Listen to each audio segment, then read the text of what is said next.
Okie dokie. Good afternoon. Thanks for waiting. All right. So I want to thank Senators Murray and Cantwell for joining us. Now, this week, Senate Democrats intend to pick up where we left off in June by bringing every single member of this chamber to task on a woman's fundamental right to choose. Tomorrow, the Senate will vote on the Reproductive Freedom for Women Act, hoping to finally put women's health care decisions up to them once and for all. I thank Senator Murray for leading this bill and every single female senator on our side for co-sponsoring it. And the resolution asks some very simple questions. Where do senators stand on freedom of choice? Do we believe a woman should have a basic right to health care? Do we agree that the rights protected under Roe should be protected under federal law? Of course, Democrats have made it abundantly clear where we stand. Yes, we emphatically believe that women should be free to make their own health care choices. All year long, Senate Republicans have shown everyone how out of touch they are with the mainstream. Senate Republicans have shown that for all their attempts to sound moderate on reproductive care, when it comes time to vote, they will choose MAGA extremism over the Republican people. When Senate Republicans blocked federal protections for contraceptives, they chose MAGA extremism over the American people. This is no surprise. This is no mistake. They did the same thing when they blocked federal protections for IVF. They chose MAGA extremism over the American people. And when Donald Trump announced he would nominate hard-right justices to the Supreme Court for the explicit purpose of overturning Roe, these same Senate Republicans enthusiastically voted to confirm them. Not once, not twice, 3 times. So make no mistake, the MAGA hard rights attacks on women aren't done. First it was abortion, then contraception, then IVF. What's next? If they get the chance, they will push for their ultimate goal of a national abortion ban. That's why voting on legislation protecting access to these things like contraception and IVF was so important, and that's why affirming a woman's fundamental right to choose is so important as well. Let me turn it over to Patty.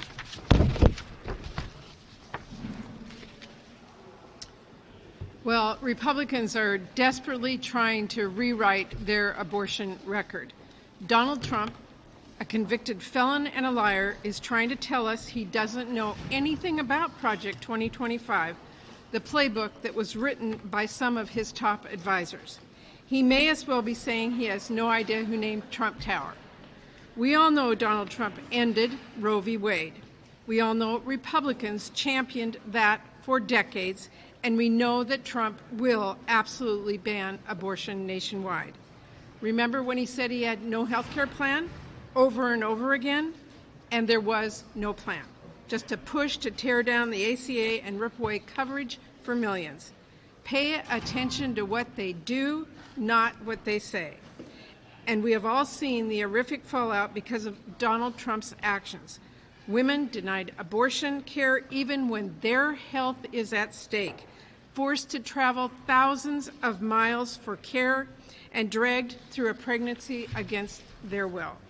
No one is going to forget, especially when Republicans continue to stand with the most radical anti-abortion extremists at every turn. I'm not just talking about voting against restoring Roe. Republicans here in Congress signed briefs against medication abortion and abortion for medical emergencies.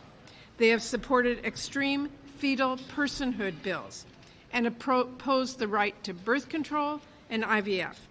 Where does it end? Is there a right they will not trample on for anti-abortion extremists?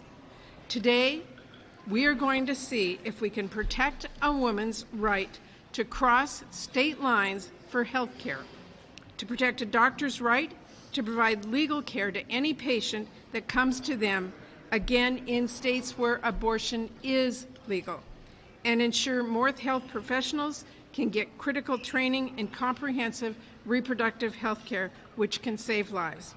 This is basic, common sense stuff, so the response should be pretty telling. After all, how are Republicans going to pretend they think it should just be state politicians overruling women, already in extreme position, by the way? But how do you say that and then have no problem with targeting doctors in states like mine where abortion is legal, or trapping women who would travel out of state for care? If Republicans block these bills today, I don't know how they are going to try and explain that away. But I can tell you right now, it is not going to work. And finally, tomorrow, we will vote on the Reproductive Freedom for Women Act, a bill I introduced alongside every Democratic woman in the Senate and Leader Schumer. Our bill is simple. It is a plain up or down vote on whether you support women being able to make their own reproductive health care decisions. Doesn't force anything, doesn't cost anything. It's a half-page bill saying women should have the basic freedom to make their own decisions about their health care. Seriously, that is all it is. So once again, we will see where Democrats and Republicans stand on a very simple question. Thank you. Thank you, Patty. Senator Cantwell. Thank you. It's good to be here with Majority Leader Schumer and my colleague, Senator Murray, and I thank her for her tremendous leadership for a very, very long time on women's reproductive health.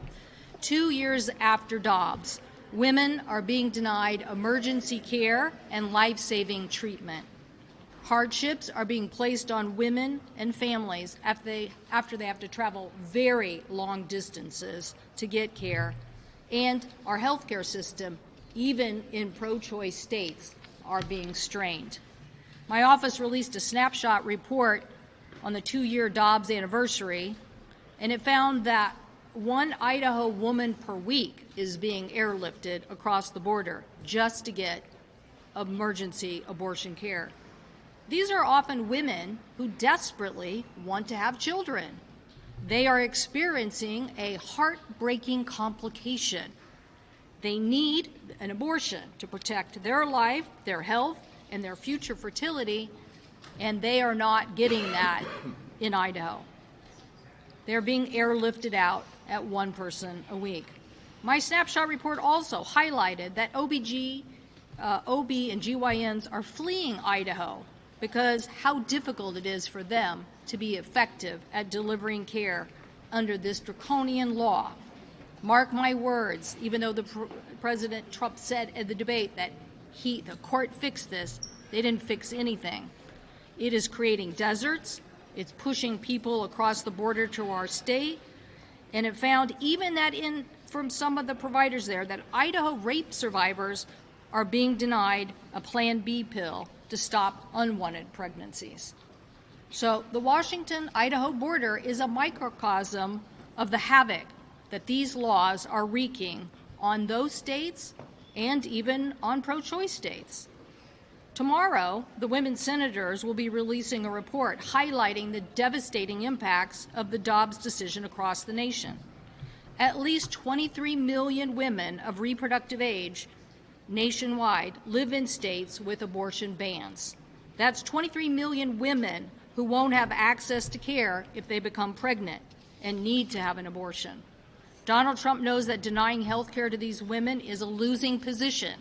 That is why he tried to reposition the other night, claiming that he believes in exceptions. Well, the exceptions that he's talking about are a farce. Women, in reality, are in life-threatening situations and are being denied access to care. During the last week of presidential debate, Trump also said that you have to follow your heart. Well, these bans are heartless. We're hearing from women who have to travel with their children to faraway places and stay close to an airport that is close to a hospital just to keep down the cost of care. Consider the case of a pregnant woman in Idaho who woke up bleeding heavily and had to get airlifted out of the state for emergency treatment because her doctor said, quote, he wasn't willing to risk his career to help her. In a state where abortion is legal, this woman would have been treated, no question about it. And Trump saying at the debate but nothing is great about treating women. He basically said that what had happened with Dobbs was a great thing. There's nothing great about treating women as a second-class citizen. 8 years ago, Trump said, quote, there has to be some form of punishment for abortion, end quote. And now he says states get to decide. But as my colleagues have said, Republicans have said no to protecting access to IVF, they have said no to contraception, and they have said no to protecting abortion rights. That's right, MAGA Republicans are stepping on your constitutional rights. That is why we have to ask our colleagues in the Senate whether they agree with that, whether they agree or they're going to stand up and help women get access to health care that they deserve.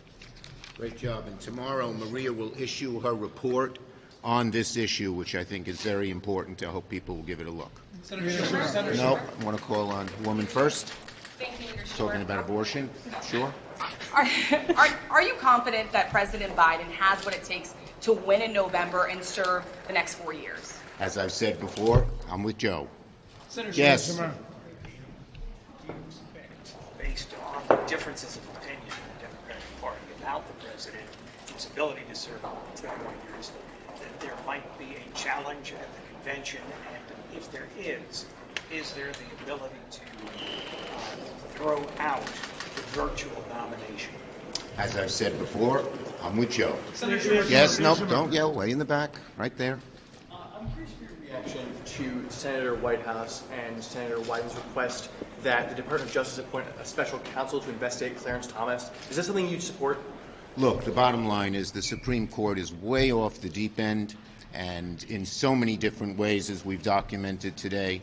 And Senator Whitehouse, Senator Durbin have many ways of trying to get to the bottom of this, clean up the court in a variety of ways, and I'm looking carefully at all of them. Go ahead, Manu.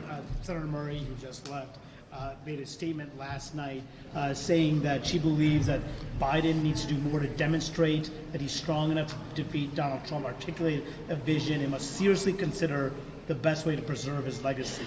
Do you agree with her sentiment? As I've said before, I'm with Joe. But Senator Schumer, doesn't Thank it you, leave everybody. Democrats in a difficult position? What do you say?